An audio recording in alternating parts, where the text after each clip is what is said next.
Here's your lesson for 3.3, solving systems of equations using, they call it addition, but y'all have normally called it elimination, so, because you're trying to eliminate one of the variables. It's pretty straightforward. Their steps are really good. Now, they say that you have to write both forms in standard form. You don't have to put both of them in standard form. You just say they have to be the same form. So it doesn't necessarily have to be standard. Just make sure everything's lined up, your A's, your B's, your equals, and your C's. And then they say it is better if you can clear the fractions and decimals. Optional. You don't have to, but it does make it a lot easier if you'll get rid of them first. Basically, what you're trying to do is to get the coefficient of one of the letters to be the same number, opposite sign. That's your goal. And if you can do that, then that letter is going to be eliminated and you can solve the equation. So let's just go through and solve all these. I'm not necessarily going to push for standard form, but obviously these two don't match. So I'm going to change the first one to match the second one. So that would be y plus 3x equals 13. And so I've got 9y plus 2x equals negative 8. All right, when you look at it and you start looking at your y's, well, I got a 1 and a 9, and then for my x's, I got a 3 and a 2. Well, neither one of them's a match. So you got to ask yourself which one do you want to eliminate. Which one do you want to? The x, okay. Well, if you aim at x, what are you going to multiply the top one by to, or what number are you aiming for? Okay, so I need a 2 for this one, and I need a 3 for this one, but you do need the signs opposite, so which one do you want to stick the negative on? 2. Sounds great to me. So all you do is distribute, so it'll be a negative 2y, negative 6x equals, and don't forget to go all the way across. Is that going to be 27, 6x, and that'd be a negative 24. All right. And once you got that, you can just verify that the column that you're aiming at has the same number opposite signs, and you add them up. I forgot my y. Oops. Okay, so if I add those, that's going to be a 25y. X's go away, and if I add these two, I got a negative 50. So divided out, y is negative 2.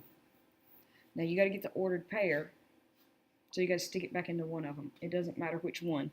You could go into this one, this one, this one, or this one. It makes no difference. Do you have a preference? 3? Okay, so it says y equals 13 minus 3x. We know the y is negative 2. So move 13. That's going to be what? Negative 15 equals negative 3. So x is 5. And all you have to do is put it as an ordered pair. Whoa. And you're done. That's pretty much it. I'm just surprised they didn't start y'all out with an easy one. They just threw y'all right into it. So there's probably not that many examples then. No, we put that in an ordered pair. Yeah, you got to put it in an ordered pair.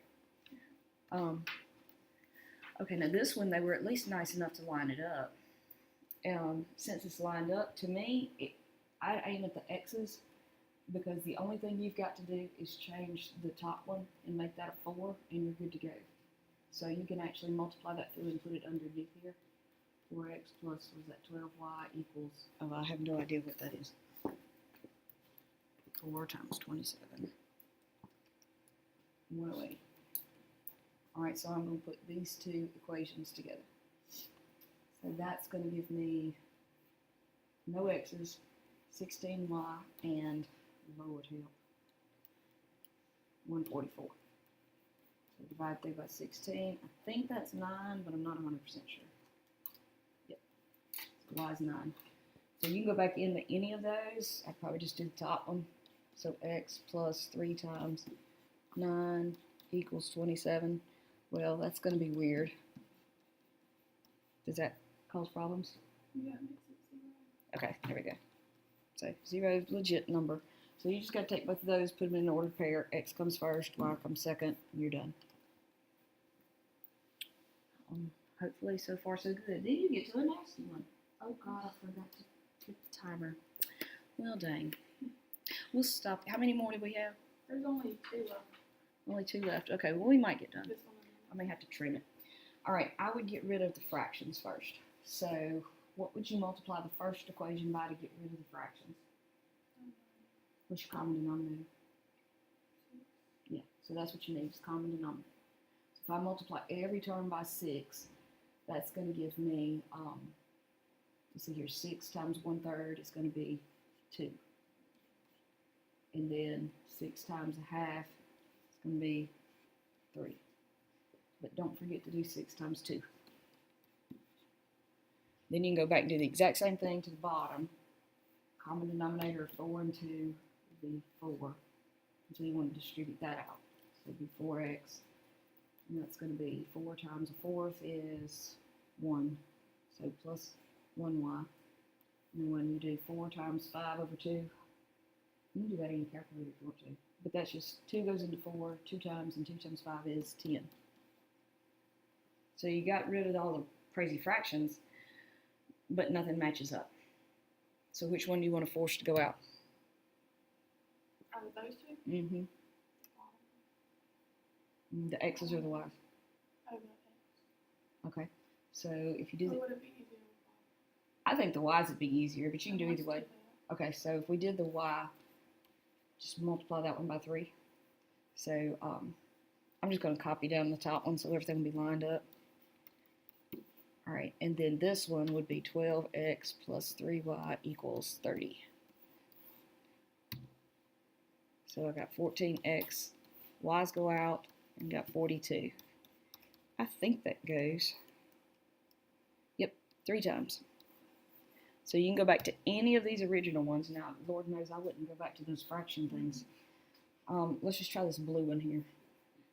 So 4 times 3 plus y equals 10. So 12 plus y equals 10. Subtract your 12. Y's got to be a negative 2.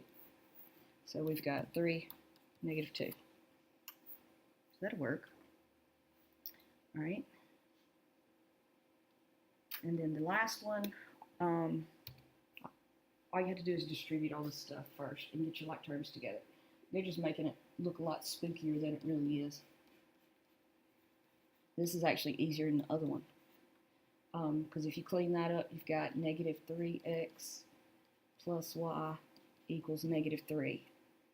And do the same thing with this other one. 3x plus 3 equals y plus 2. 3x minus y equals negative 1. I'm just going to line them up. So I've got this one and this one. 3x minus y equals negative 1. So if I take those two and add them together, oh, look at that. Your x's go out, but your y's go out too. What do you do? Well, is there anything left on that side? No. So put a 0. So if everything goes out, put a 0. And then you don't stop. Don't say it's no solution or anything like that. You got to keep going to know whether or not it's no solution or infinite solution. So on the other side, it actually came out to be negative 4. So at that point, that's when you ask yourself, okay, true or false? Because if it's true, that's the infinite solutions. That would be false, right? But if it's false, yeah, that's no solution.